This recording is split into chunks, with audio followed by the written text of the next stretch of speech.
ప్రభునందు ప్రియులారా, మీ అందరికీ ప్రభువైన యేసుక్రీస్తు నామమున శుభములు. ముసలి చార్లీ మనస్తత్వం.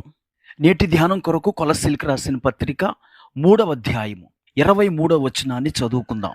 ప్రభువు వలన స్వాస్థ్యమును ప్రతిఫలముగా పొందుదుమని ఎరుగుదురు గనుక మీరేమి చేసిననో అది మనుషుల నిమిత్తము కాక ప్రభువు నిమిత్తమని మనస్ఫూర్తిగా చేయుడి. ప్రియులారా, ఈ చదవబడిన లేఖన భాగంలో ఏమి చేసిననో అనే పదం మనము ప్రభు కొరకు చేసే అన్ని కార్యాలను సూచిస్తుంది. కావున క్రైస్తవులైన మనం ప్రతి పనిని మనస్ఫూర్తిగా ప్రభువు కొరకు చేసినట్లుగా చేయాలి. కొంతమంది ప్రాముఖ్యమైన పనులు లేదా పేరు తెచ్చే పనులు ఎంతో శ్రద్ధతో చేస్తారు. అల్పమైన మరియు మన పేరును కనుపరచని పనులు నిర్లక్ష్యం చేస్తూ ఉంటారు. శామ్ జోన్స్ అనే సువార్తికుడు వాళ్ళ తండ్రి గారి గుర్రమైన ముసలి చార్లీ గురించి తరచుగా తన ప్రసంగాల్లో చెబుతూ ఉండేవాడు. జోన్స్ గారి తండ్రి ఆ ముసలి చార్లీ చేత కష్టమైన పని చేయించేటప్పుడు, అనగా నాగలి కట్టినప్పుడు అది ముందుకు కదిలేది కాదు, సరిగా పనిచేసేది కాదు. గనుక కష్టమైన పనులు చేయాల్సి వచ్చినప్పుడు ఆ గుర్రం చేత పని చేయించటం చాలా కష్టమైపోయేది. అయితే ఆ గుర్రానికి జీను కట్టి ముస్తాబు చేసిన ఎర్రటి చక్రాల బగ్గీకి కట్టినప్పుడు మాత్రం తల పైకెత్తి సంతోషముతో, ఎక్కడ లేని సత్తువతో రోడ్ల వెంబడి పరిగెత్తేదంట. అలాంటి సమయాల్లో దాన్ని మచ్చిక చేసే అవసరం కానీ, కొరడాతో కొట్టే అవసరం కానీ ఉండేది కాదట.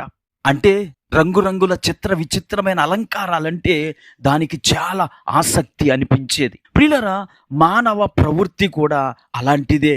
కొంతమంది దేవుని కొరకు ప్రాధాన్యత లేని చిన్న చిన్న పనులు చేయటానికి ఇష్టపడరు. ఉదాహరణకి స్టేజ్ మీద పాట పాడటానికి ఇష్టపడతారు, కానీ ఆ స్టేజ్ కట్టడానికి కొంతమంది ముందుకు రారు. కారణం ఏమిటంటే ఆ పనులు చేయటం ద్వారా వారికి పేరు ప్రఖ్యాతులు రావు.